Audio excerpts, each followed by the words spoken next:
Most people will never know this, but the Federal Reserve is not what it appears to be. Its name suggests government oversight, accountability, democracy. It doesn't.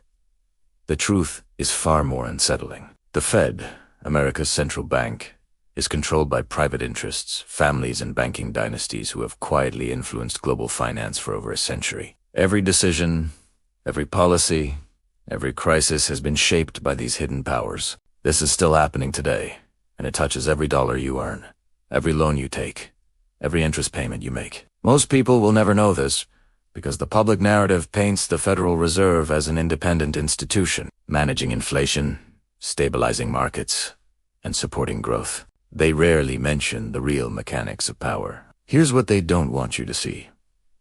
The Fed prints money, sets interest rates, and dictates economic policy, but the real control lies with private banks that own Federal Reserve stock. Names like J.P. Morgan, Goldman Sachs, Citibank, and the Rockefeller and Rothschild families echo throughout its history. Each crisis, each policy, each recession has benefited those with insider influence. The story begins in 1910, on Jekyll Island, Georgia. A secret meeting of the most powerful bankers in the world was held under the cover of night. No public record, no media, only a handful of men with unparalleled wealth and ambition. They plotted the creation of a central bank that would appear federal, yet serve private power. Senators and politicians were informed, but never consulted. Most people will never know this, but this meeting shaped the next century. This is still happening today, and the system they designed has never stopped working. By 1913, the Federal Reserve Act was passed.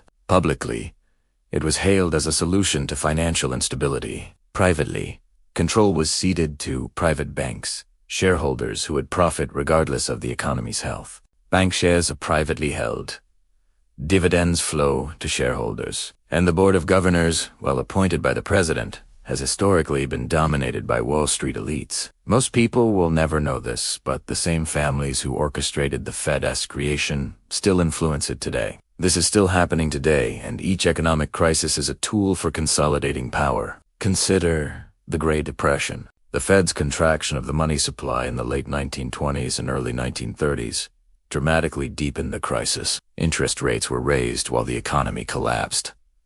Who benefited? Those positioned to buy undervalued assets. Banks with inside knowledge. Families with international reach. Most people will never know this, but history is written by those who profit, not those who suffer. This is still happening today, and the same strategies are used in modern financial maneuvers. Fast forward to 2008. The Fed orchestrated trillions in bailouts for banks like Goldman Sachs, Citibank, and J.P. Morgan. Ordinary Americans lost homes, savings, and pensions. Yet, the Fed's shareholders emerged wealthier and more powerful than ever. Most people will never know this, but the Fed was never Main Street's protector. This is still happening today, and the tools have become more sophisticated, more global, and increasingly hidden from public scrutiny. Who are the real owners? Few names dominate. J.P. Morgan and Co., Goldman Sachs, Bank of America, Citibank, and European dynasties, like the Rothschilds and Barings. These banks own Federal Reserve stock and profit from its mechanisms.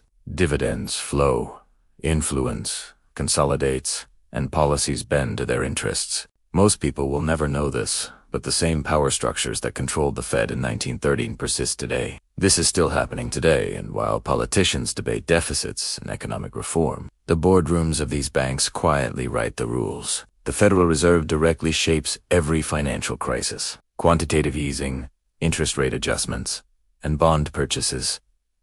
Tools that seem technical are actually levers of control. Most people will never know this, but the Fed's owners use them to expand wealth, consolidate influence, and dictate global economic outcomes. This is still happening today, and in 2025 to 2026, the stakes are higher than ever. U.S. Treasury holdings illustrate the mechanism. Private banks hold massive portions of federal debt. When the Fed prints money, these banks buy it, generating profit and further influence. Most people will never know this, but the Fed's structure guarantees that its owners always benefit. This is still happening today, and the cycle of economic control continues uninterrupted. Internationally, The Fed's influence is equally pervasive. Its policies affect global currencies, trade agreements, and international debt.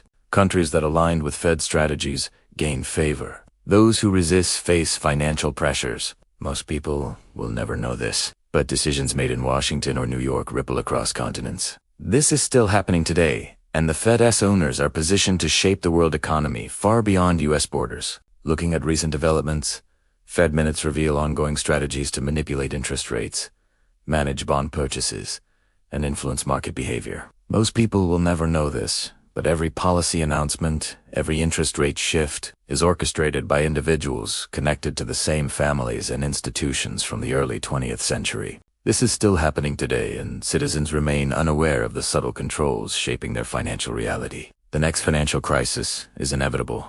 Debt, leverage, and global interconnectivity create perfect conditions. When it occurs, the owners of the Fed will be ready, positioned to acquire distressed assets, consolidate more wealth, and expand influence.